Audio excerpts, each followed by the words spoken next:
Welcome, guys. This is the 24th of March session, okay, where we are going to continue talking about shareholder business ethics. Okay, before we start, how are you guys? I hope you're doing well. Okay, um, an average of 90% of you guys are following the class on your PJs. I mean, so using pajamas. So I guess that's the bright side of all this situation. Okay. I I'm wearing regular clothes, especially when I record, so I feel like I'm actually teaching, okay? But I must confess that sometimes I have a special guest with me, so today is like, hola, yeah. So yeah, apparently my cat Oli is gonna be with us today, so you will see a tail every now and then. Okay. All right. So here in Spain, we are entering our third week of confining. Okay. It's gonna be at least 2 more weeks. And this Monday, starting this Monday, we have started the total lockout kind of situation, okay, where all non-essential workers have to be home, okay, and they even have created as an emergency a new legal figure, okay, for workers. It's like if you don't work in a essential activity, okay, and they have declared what are essential activities, okay, you gotta stay home, except that you are working from home. And if you can work from your house, you are going to get paid, and you are going to recover the hours once the situation is over. Okay, it's a new legal figure that didn't exist. Okay, and was created for this situation. So yeah, I mean, so it's still serious. Okay, there are some parts of Spain where apparently we are going over the peak of the cases. Okay, but still, it's a little bit ongoing situation over here. Okay, so how are you with this? Okay, still we are seeing every day. Okay, what I always tell you at the beginning of these classes. Okay, how this situation is really interesting to see it from the point of view of business ethics. Okay, we are witnessing changes in the decision that they are being made, okay, because the initial analysis was wrong. The US is an example, no? I mean, how it is changing the criteria um, daily, okay? That happened to us as well, okay? I mean, at the beginning of March, no one really, yes, it was started to be a concern, but no one really thought that was going to happen the same that happened in China or in Italy to us. Okay, so we change the criteria. Okay, so we all adapt. Okay, in the case of the US or the UK, are example how this criteria is changing daily. Okay, on daily basis. Okay, and still we can see, especially in South America, in countries like Brazil or Mexico, how their presidents they are not taking this seriously. So at some point they will have to. Okay, so well, it's gonna be an interesting situation to witness. Okay, but today we're gonna go back, okay, and talk a little bit more about shareholder and business ethics, especially the part that we didn't cover the other day when it comes to global finance. Okay, so let's start with the class. Okay, so you remember in the last class, okay, we were talking about this basically. Okay, we discussed the relationship between um, shareholders and the ethical issues that are involving mostly the idea of corporate governance. Okay, how do we make sure that the different stakeholders, the different people that work for us, are gonna work for our interest. Okay, so that's the main idea, or not just the people working for us, also different stakeholder. Actually, on the group case that I'm gonna ask you to do for this session, you're gonna have to practice with this idea. Okay, remember this today class we're gonna finish a little bit of the speech about the global finance issues that we didn't finish the other day. Okay, so we're gonna talk about this part, and also this was a Thursday like class. Okay, I'm gonna ask you to do a case, okay, a group case, okay, that also is gonna have something important for your final project, because there's going to be something in the case that I'm going to ask you to do for the case, but also I'm going to ask you to do it for your final project. Okay, it's one of the few things that I'm going to ask you to introduce in your final project as mandatory thing. Okay, but that will be at the end of the class today.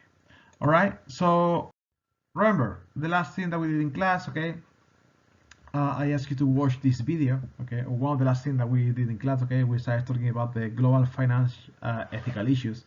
I asked you to watch this video. Okay, when you guys could see this idea of the distribution of wealth in America, in the US. I'm feeling really observed right now. I'm reviewing your comments. Okay, they are interesting. A lot of you guys.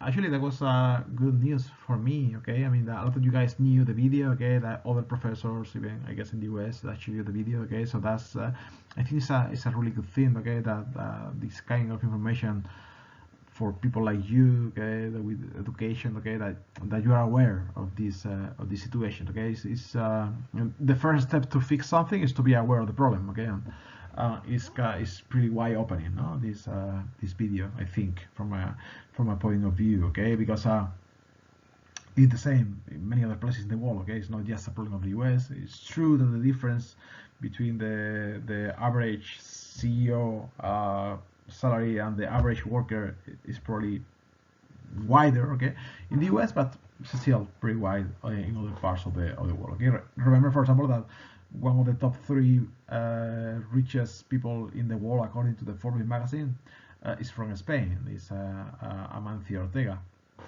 This guy that we have talked about a little bit sometimes in class. Okay, is the owner of Inditex, like Zara, all these kind of shops. Okay, I already told to you guys of the debates of he donating stuff. How people saying that he shouldn't donate, or if he want to donate, that's fine, but first pay the taxes that you have to pay in Spain, and then you can donate.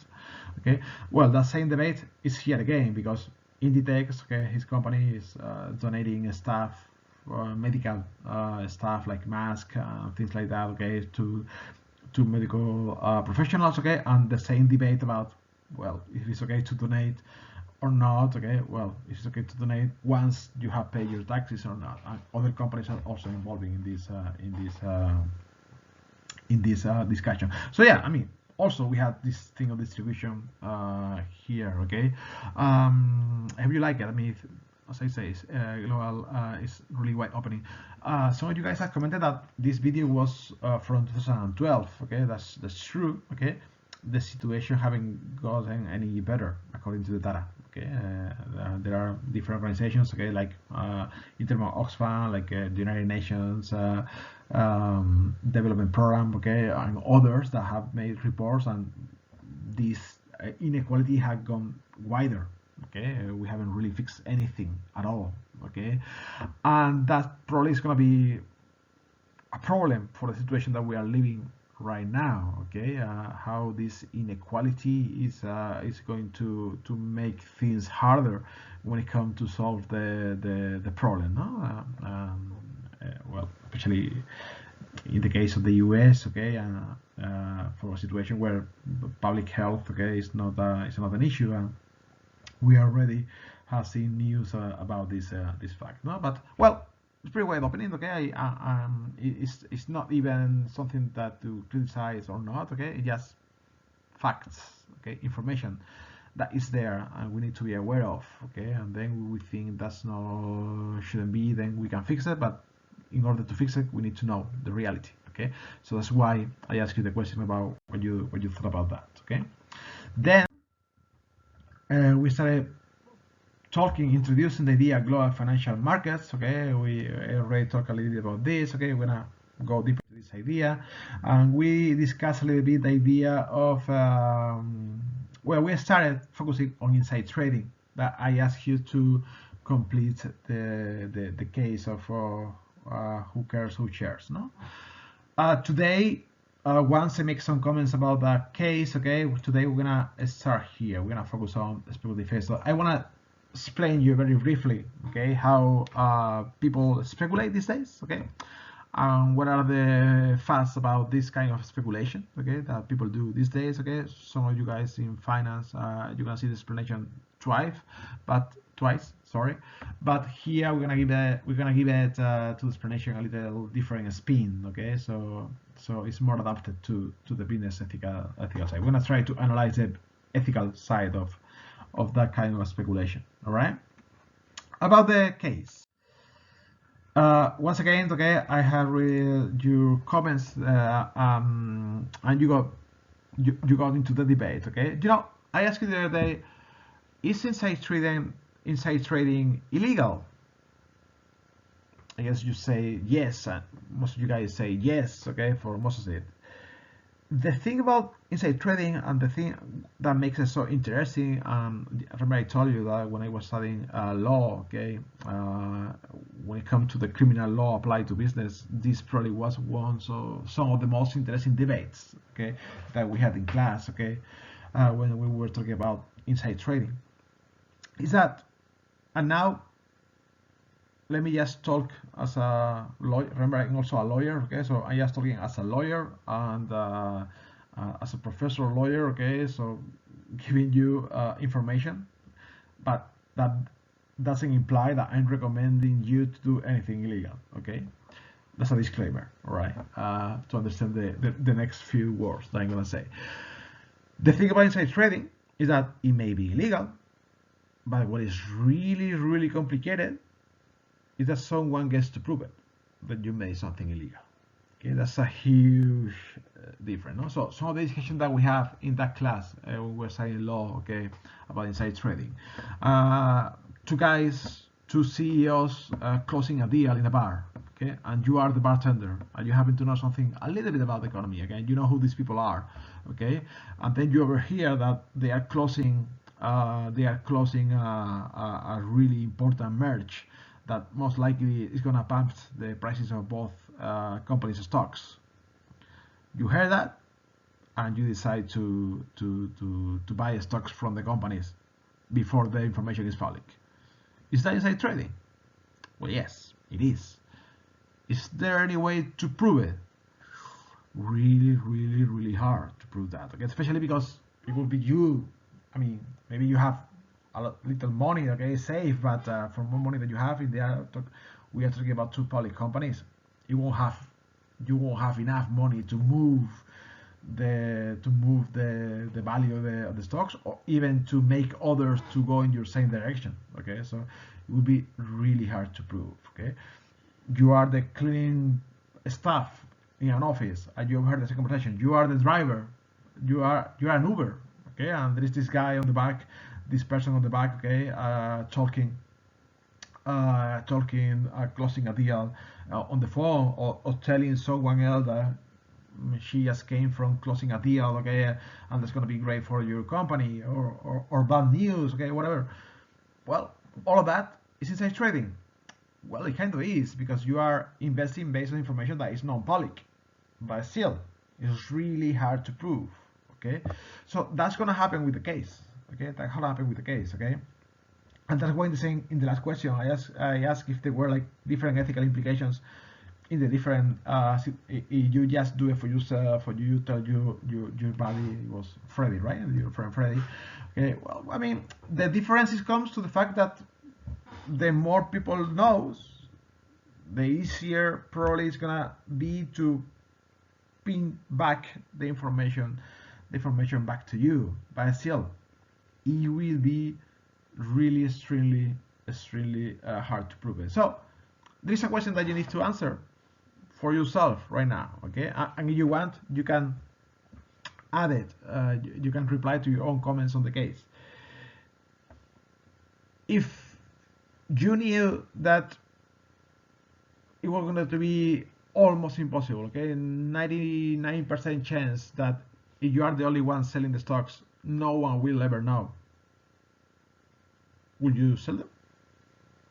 Or you will say, well, no, that's still illegal and unethical, so I will do it. No judgment, okay? I'm just saying, okay? If that change the way you answer, you are probably suffering the effects of one of those external factors, okay, that make us behave in a different way. In this case, we will be talking about the reward and punishment system, okay. If you know that there is a tiny punishments chance here, like 1% and 99% of reward, at least not losing your money, would you do it or not? So that's a pretty good example of how external factors are going to change from what we think it should be done, what we think is ethical, to what we actually do. All right. But yes, the discussions are really interesting. Okay. Also, some of you guys say, okay, I mean, yes, I mean, maybe I won't tell Freddy. Maybe me, well, I will tell Freddy, because if I tell Freddy and then I don't know he's gonna tell to his clients, then there's gonna be a lot of people selling the stocks before it's time to do it, okay? And that's probably going to, if there are many investors, well, then that can put a red flag on the situation, like why the price started to drop before. So I guess it could be possible to ping out who was selling those stocks, and then it will be possible to bring it out to this investing company, to this guy. Hard, but more chances. Okay, you increase the chances to get caught.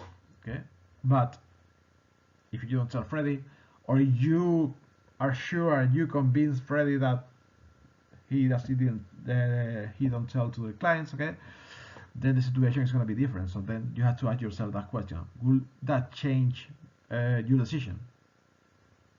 Well, that's the kind of ethical things, ethical analysis that we are doing in this class. Once again, the disclaimer, okay, just in case someone is skipping on this, okay, I'm not suggesting, I'm not recommending that you do inside trading. I'm just telling you as a lawyer what is the truth about it, okay? It's illegal, most of it is illegal, okay? For you guys in finance, I have a little surprise about this, actually, okay? Therefore, I had to give the surprises to different classes. If you want to see it, you're welcome to see the videos on finance as well on my channel on YouTube, okay? Apparently, I'm a YouTuber now. So most of it is illegal, it's true.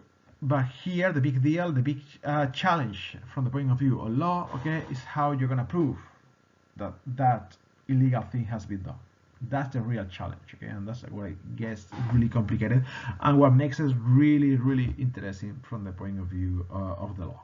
Okay, so that was. If you wanna add a new answer to that session, okay, you can. You're welcome to go back, okay, and do it again, okay, to answer to this idea. No, if knowing that 99% chance you won't get caught if you are the only one selling the stocks, will you do it then? Okay, it's an interesting reflection. Okay, so as I told you, okay, in this class I want to focus on the speculation part. Okay, so to do that, I would like to explain you a little bit how speculation is done these days. Okay, and for that, I would like for you guys to know a little bit the difference between classic speculation, okay, in stock markets like this, okay, and the modern one, the one that mostly is done through future and option markets. Okay, future markets are one kind of market, special. Okay, a little bit. They're called it's a kind of what we call derivative market, that are going to offer really interesting aspect for investors that are looking into huge profit in a really short-term period. That's why people is crazy about it, and that's why more than 90% of speculation these days is done through this market. To understand why, I want to give you some hints about it. Okay, a really quick explanation for you guys in finance as well. Okay, you're gonna see this twice a little bit. Okay, however, in this class in ethics, okay, business ethics, I also want to analyze the ethical aspect of the speculation side that you're gonna see in finance. Okay, so there's gonna be a little difference, but if you are also in finance, okay, when you see this expression in finance, you're going to be able to skip it ahead a little bit. All right. Imagine that we have $1,000 to invest, okay, and let's say that we start by investing in what we all know, okay? Stock markets, we all heard about stock markets, okay? That's kind of easy. Buy, sell, all that thing, okay? So imagine that we want to buy a stock from Apple, and each stock from Apple is $250. If we have 1,000, we can buy 4 stocks. No surprises here, okay? Imagine that that day Apple released a new product. It's crazy, okay, and people get really crazy about it and start buying, like, well, people do with Apple. Okay, imagine that release. I don't know. I mean, an eye mask to cover your face with a nice design and Bluetooth to check how is your infection going in your phone. I don't know, something crazy, something that Apple will do. Okay, but imagine that it's really crazy and the stock go up by 10% in one day. That is so one kind thing. Okay, that doesn't really happen. Okay, a stock going up 10% one day would be really crazy. Okay, it would be something huge, especially for such a big company like Apple is. Okay, if it's a small company and they do like a breakthrough, okay, then there is more margin to grow up. But for a huge company like Apple, that would be literally crazy. Okay, but imagine for a second that they do. Then, if you sell there, okay, you sell that day, then you have made $100 in one day. If you sell, okay, if you don't sell, you get nothing. But if you sell, okay, you're gonna make $100 in one day. What is not bad for doing nothing. I mean, if other than just being sitting around, okay, you can make $100 in one day. Not bad. But now imagine that we invest in future markets. Okay, future markets, okay, future products are basically contracts that we buy or sell in the future. Okay, so today we buy or get nothing for them or from them. Okay, it's saying that in 3 months I'm going to buy $10,000 with euros. Like in 3 months I'm gonna buy 3 ounces of gold. In 3 months I'm gonna buy 10,000 kilograms of copper. Normally this is made in kilograms, okay? It's not that I'm forgetting the use pounds, okay? So something like this, all right? Something like this. And there are contracts where you can buy in the future or you can sell in the future, okay? You can sell stuff that you don't even have. So that's gonna be interesting for something I'm gonna say later. So these contracts, since you don't have to pay anything today, whenever you want to buy a contract like this, okay, all that you have to show is a warranty to the bank. Okay, in different trading places around the world, they will ask for the warranty. But normally, this warranty is around 1% of the value of the contract. Okay, 1% of the value of the contract.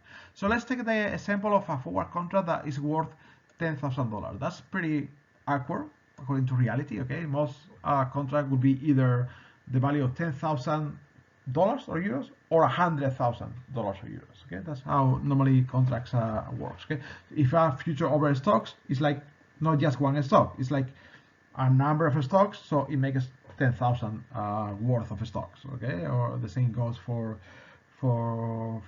copper, for corn. Okay, for many all kind of commodities, you're going to be able to buy future or sell future on them.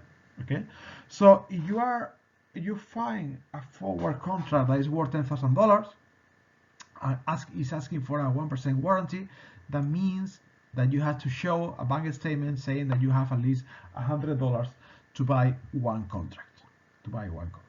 Okay, if that is true and you have 1,000, that means that we can buy 10 contracts.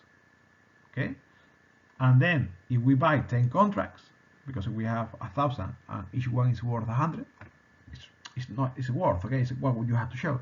And 10 contracts times $10,000 each is gonna give us that our position now is $100,000 position.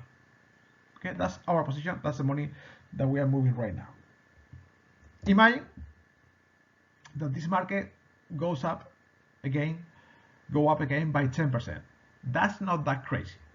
That happens way more. It's way more volatile, the future markets, okay? And because the life of the future market is independent from the life of the actual financial product that they refer to. Okay, the underlying asset, how we call it in finance. So that happens a lot. And actually, I'm gonna show you some in the next slide. Okay, some real numbers. Okay, where you're gonna see how that is actually true. Okay, so if the market goes up 10%, that means that we're gonna be making 10% of $100,000. That's our position. So we're gonna be making $10,000. And here, and that's something interesting about the future market, it doesn't matter if you sell or not. Okay, at the end of the day, okay, it's something called the settlement. Okay, at the end of the day, if you are making money, you get paid. If you are losing money, you have to pay. That doesn't mean that you leave the market. Okay, the day after you start again with a 100 index base. Okay, but every day, if you are making money, you get paid. If you're losing money, you have to pay. Right? If you want to do the numbers, that means that in one day you made 1,000% profit. You invested, you made 10,000 over your 1,000 times 100. That's 1,000% profit in one day. Crazy, huh? Surreal, maybe. Well, I will show you now the real numbers to see how it's not that crazy. It's even maybe a little bit conservative, these numbers. Okay, it can be way higher. But before we move on, what happens if things go back? Things go down. Sorry. You know, if you are, imagine, no, that the eye mask that Apple released is basically a regular mask that is pretty with an Apple. Okay, people are like, what are they trying to do here? Okay. So imagine that the market goes down by 10%. What is normally something crazy as well, okay? But these days, the last couple of weeks, okay, we have had days where market went down by 10%, what was really crazy, okay? That was like an earthquake in the financial markets, right? But if market goes up by 10%, I mean, it's not pretty, okay? But if you are just investing 1,000 in the stock markets, you are losing $100. Okay, so it's not the end of the world, really. I mean, it's not pretty, as I say, okay, but $100, well, it was worth a shot. Okay. The problem is if these go against your favor, okay, and the market goes down by 10%. Okay. Now here we have a problem because you're gonna lose 10% not of your investment, not your $1,000. You're gonna lose 10% of your position, $100,000. So you're going to be losing $10,000. But you may say, I don't have $10,000.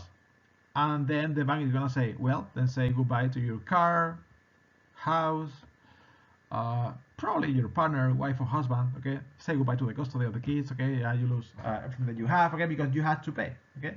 That's the deal. You had to pay. $1,000 is not much, okay? But it could be way, way higher, all right? The thing about this future markets or stock markets, that if things go down by 10% with the stock market, there's nothing you can do about it. You're gonna lose, okay? But with future markets, you could win because you could sell forward. And when you are selling forward, you are selling futures, okay? You are betting on the market to go down, okay? And then you will be making money even in a market that is going down, okay? That's something really interesting and attractive about the future markets, okay? But let me show you. If that's not clear enough, okay, let me show you the real numbers to see what is the whole fuss about it. These are a random day for anybody, okay? These are real data. I just chose that day on June in 2012 in Chicago. Okay, Chicago is the biggest place to trade commodities in the world. Okay, I'm not gonna tell you what it is, okay, because traders, they just look at numbers. Okay, they don't really care about what they are trading with. Okay, they don't want the underlying asset, they just want the profits. Okay, that day that product started at 634 points and end up at 739 points. This market work with points. Okay, each point, so this is like almost 16.5 raise, so huge raise. Okay, I already told you that this is way more volatile. Each point is worth $50 as a multiplier, okay, according to the statistics to the rules in the market. Okay, so each point is worth $50. Okay, one contract to buy one contract, so I guess we are talking here about big contracts of over $100,000, okay? The warranty that you have to show is 1,950. Bigger than $100, but not crazy, right? So if that day you were in the market from the beginning till the end, that would be that you will be making this profit, okay? So $50 per the 104.5 points, so you will be making a 5,225 euros profit. So that's a 268% profit per one day. Not bad. But you may say, hey, wait, Jesus, what are you saying? I mean, you say that 1,000 was conservative, okay, and you're giving us here 267. 67. Liar. Well, wait, hold on a second. Okay, now I have more numbers. Okay, now I have another for you. Here's where I took the information from. Okay, just in case you wanna check the information out. Okay, let's think about a bank. For a bank, what is different with a bank? Well, they invest the same that we do. Okay, but probably they have more access to more money. How? So probably they have access to the London interbank offer rate. Okay, to the interbank market. Okay, within banks there is an interbank market that originally that market was thought for banks to fix liquidity problems with each other. Okay, how banks, you give them money to the banks. Okay, they don't have to keep all the money that you give them in their vaults like in the movies. Okay, in the old Western movies. No, they don't. Okay, they use the money. They had to keep a minimum. It depends on the country. Okay, there is one coefficient that they had to maintain. Okay, in Spain I think right now is around 10% or so. Okay, but the rest they can use it for whatever, to invest or whatever. It may happen that one day too many people go asking for their money to the bank and they don't have liquidity to give them the money. Okay, in that case the interbank market is ready for that. Okay, you are a bank and you ask a loan to another bank, you borrow some cash, you give the cash that you had to give, okay, and you pay the day after.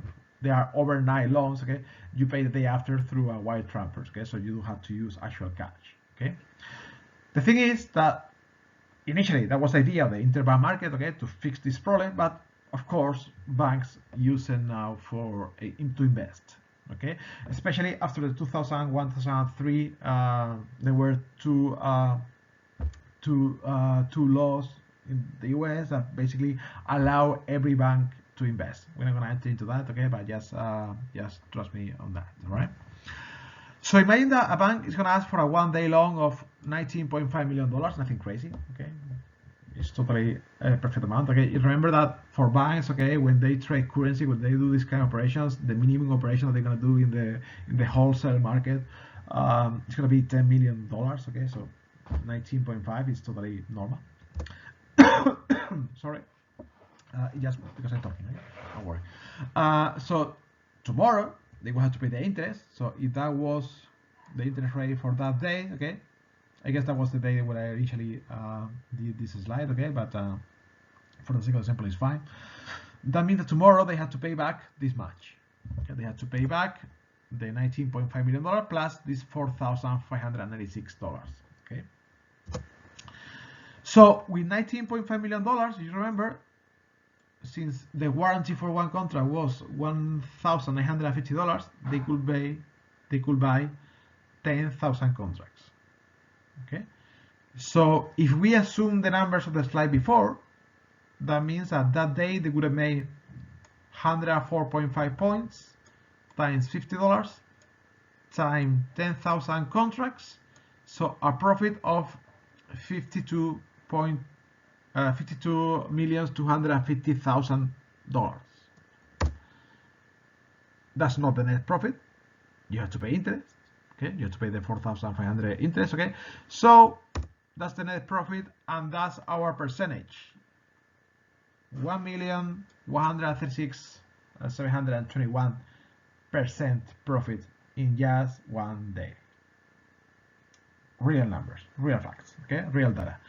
And most banks, forget about most, every bank was doing the same thing, okay, in the year before the crisis, 07, 08, and after the crisis. Okay, this restart again. Okay, what happened with the 0708 crisis? Okay, you heard about the crisis. It was a mortgage crisis that people were giving mortgages and people wouldn't afford it. So today, when you look back into these days, okay, most information that you can read about is about the mortgage problem. Okay, people were able to afford that, but that wasn't the reason of the crisis. Okay, they were giving away mortgages that the people couldn't afford because they didn't care, because they thought that they were going to be always going up. Okay, so it doesn't matter, you can afford it, someone else will buy it. Okay, what they wanted was the mortgage, the document saying that you have a mortgage, because that's a credit for you, for the bank. Okay, and they are using those mortgages as a backup for these loans to each other. Of course, not the crappy ones. Okay, they created these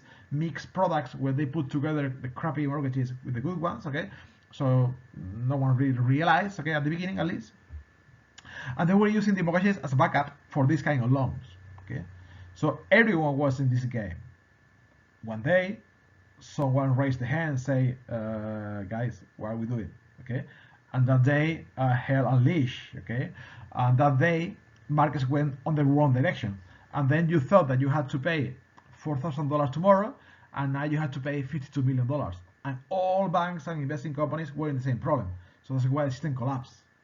Okay, and the interbank market collapsed. Okay, and that's why they shut down all the credit lines, etc., etc., etc. Okay, and that's how they transfer to the real economy. Right. So that's on one side. That's explanation. Okay, but I guess it's easy to see what is attractive of this. Okay, but let's think about the ethical part of this. Okay, I haven't told you the commodity that we're talking about. Okay, but this commodity was corn. Okay, it's futures over corn. Okay, during June of 2012, the price of corn raised up in the market for more than 100%. It doubled the price. Okay, from more than 100%. Okay, and of course that has some implications. Let's go to the next slide. Okay, I'm gonna ask you to pause the video again. Okay, and read this article. Okay, read this article. Okay, that is talking about the hunger crisis that what is called the Horn of Africa. Okay, Somalia, Eritrea, Ethiopia. Okay, Ethiopia. The hunger crisis that they suffer during that year, especially. Okay, hunger crisis that, in a huge part, okay, it was provoked by the speculation in these kind of markets. Okay, the article is from January. Okay, my data is from June, so the situation got even worse over the year. Okay, by the summer it was really bad. Okay, because corn is an important, and corn and other commodities like that. Okay, but corn is an important part of their food. Okay, so it's how they make one kind of bread that they make. It's called, in Ethiopia, for example, that I know. Okay, it's called injera. Okay, yeah, it's made with this corn thing. Okay, so it's the base of the food that they eat daily. Okay, so that was a huge problem. All right, so I'm gonna ask you to read this article and then to go to Canvas and share your thoughts on the class discussion, on the ethical implication of international trade and speculation, on the ethical implication when connecting to this situation. If you knew about these markets, okay, if you knew, what do you think about this crazy profit that you can obtain? Okay, so I'm gonna ask you to reflect a little bit on this, okay, and share your thoughts, like I asked you to share your thoughts on the video. Okay, so I'm gonna ask you to pause for a second,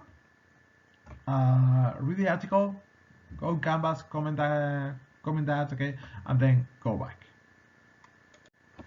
Thank you. Okay, so welcome back. Okay, and I hope you found that interesting. Also, the article and this ethical analysis. Okay, from the point of view of international trading, speculative trading.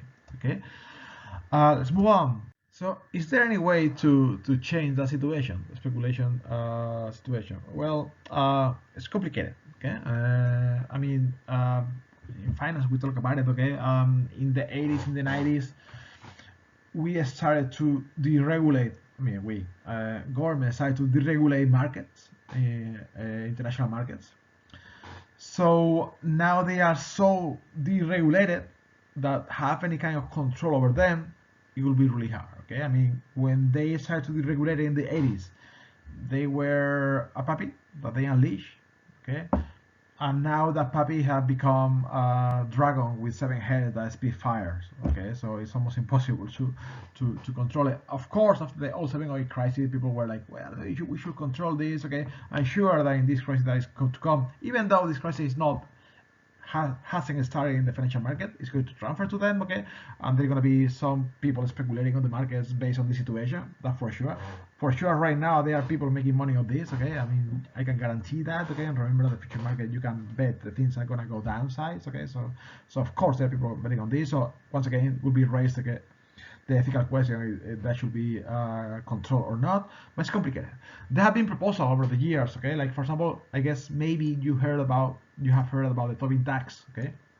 A Tobin tax is a sort of a tax, okay, to be placed on foreign currency transactions to try to avoid this thing of money be moving around the world, okay, to try to evade taxes, okay, and to do weird investing, things like that, okay. That have been proposed by a professor called Tobin, okay. That have been there for a while. It was something that it was first mentioned in the 90s, okay. But it has complications, okay. I mean, how you are going to enforce that, okay? Some operations with money are so complicated that the same money is gonna change hands 10 times, okay? And it's the same money. So how many times are you gonna tax it? The first time? The 10 times? How are you gonna find it? Okay, it's kind of complicated. So at the end, people that will actually pay this tax will be us when we, buy something with a credit card or the easy ones. Okay, so at the end we will be paying. This tax was really tiny, like 0.0007 or something like that. Okay, so really tiny, but just to disincentivize this kind of huge movement, or at least to raise some money to correct the effects of inequality. Okay, but still, so it's a problem of how you're gonna tax that and how you're gonna enforce it. Who is gonna be in charge of enforcing this? Okay, countries. I mean, it's in the European Union, and even us, we don't have a common decision on taxes. Okay, each country in the European Union has different taxes, and we are supposed to be a union with the same currency. So imagine how complicated that will be around the world. Tobin proposed like maybe a supranational entity like the International Monetary Fund, but I mean, it's not like they are charity either. Okay, so yeah, so it's complicated. It's a proposal, okay, but never it was never pushed farther than that. Okay, that other proposal. Things like another thing that is an ethical discussion. Okay, things like private equity and hedge funds. Okay, hedge funds, private equity, basically are these joint amount of money from different people to invest together as one. Okay, just for example, what is the discussion about this? Say, take Spain. Okay, in Spain we have one kind of hedge fund called SICAV. Okay, we see right here, SICAV. Okay, wow, the V was really high, but still, the SICAV is a kind of hedge fund where is to be made for at least 10 people. Each person had to put €1 million into the hedge fund. Okay, of course you have a lot of money, don't worry, and you have friends, okay, that sometimes come together, but you have a lot of money, don't worry that a bank or a company will help you to buy 9 fake friends, okay, to create that. And what is the interesting part about this? Like, remember I told you at the beginning of the chapter about taxes, okay? In Spain, for example, if you invest, the profit that you make through investments, you have to pay a flat rate of 18%.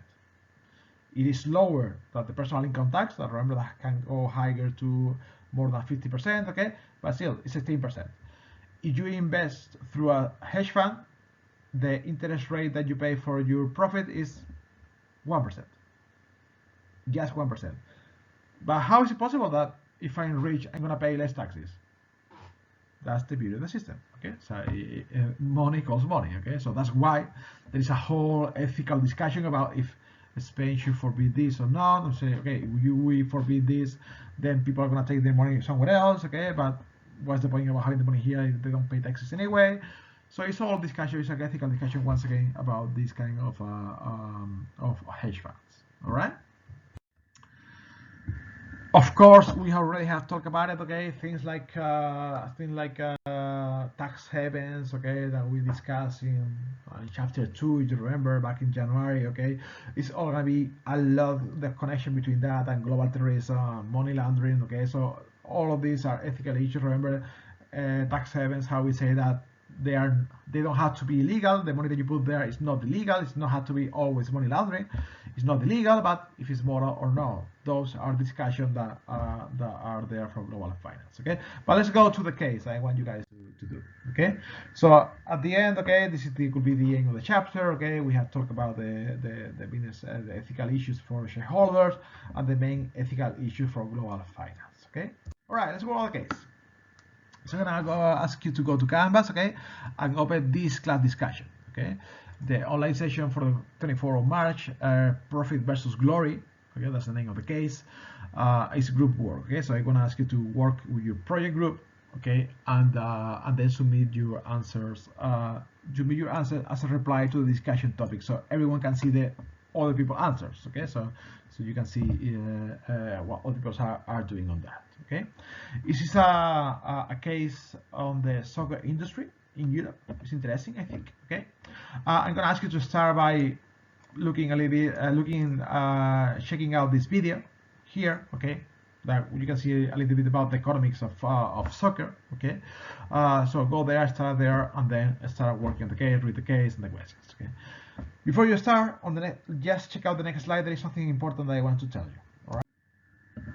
These are the questions that you have to answer for the case, okay? So you have to do all of them, but I want to talk a little bit about the first one, so let me clean this up, okay? So the first one, okay, I want you to create a table like this, okay? A table where you place the stakeholders,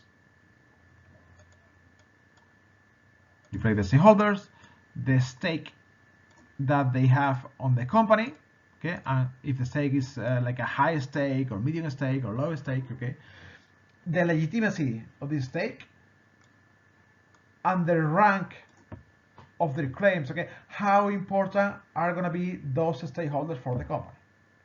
Okay, I'm going to ask you to do the same thing that you probably have done it halfway already, okay, but I'm going to ask you to do the exact same thing for your final project. That had to be in the project. Okay, that's something that had to be in the project. The only two things that had to be in the project is this, and then remember, when you apply the different theories to analyze the situation, at least, I mean, you have to use more than one, but at least you have to use the utilitarian analysis. Okay, that's the only two things that have to be in the project, yes or yes. Okay, and of course, when you did the utilitarian analysis, you probably already identified the stakeholders. Okay, so I want you guys to complete that. Okay, to go back to probably something that you have done already. Okay, but I want to add the stake, the legitimacy, and the rank. Okay, because also that's gonna help you. It could help you to weight the utilitarian analysis. Okay, in class for practice, okay, we have said that everything is all the pros are 1 point and all the cons are 1 point, but maybe, okay, it won't be it won't be the same. The profit that your main stakeholder is gonna get should be ranked higher, should be way more than the cons for a stakeholder that, I mean, it's a stakeholder, but it's not that relevant for your company. Here I made an example based on the case that you're gonna work on. Okay, for example, you have the owners. Where is their stake? Well, it's pretty high. Okay, because they own the capital that allows the club to continue. Okay, so the stake, how much they are invested in the company is pretty high. What is the legitimacy of their stake? Well, the right to return on investment, the right to determine the purpose of the club. Okay, especially in the case of fan-owned clubs like Real Madrid. Okay, for example. And the rank, but still I'm gonna say it's number 2, because maybe for me, from my point of view, it's true that the stake is really high, but for me, I don't know, the fans are gonna be more important, because with the fans I have nothing because there is no point that I hire these crazy players, sell out of shares if there is no one to buy those shares, or it could be the players. because yes, I mean, I can make a lot of money, but if my players are bad, then the team is bad, and no one's gonna come to see my team. No one's gonna come to the games. We're not gonna qualify for anything, and no one's gonna buy my shirts. So yeah, all right. So we need to do that. Okay, we need to talk first about players. I don't know. It depends on your analysis. Okay, but I want you to do this table for the question number 2. When they ask you about the corporate governance issues, okay, you can add a new column to this table and complete and talk there about the corporate governance issue. Okay, so remember, I want this table in the case and in the final project. Okay, guys. All right, so I'm gonna let you work with your group. Okay, I hope you enjoy the class. Okay, that you are doing fine, especially you are safe and everyone in your families are doing well as well. Okay, and I see you on the next session on chapter 7, talking about ethical issues about employees. Okay, guys, bye.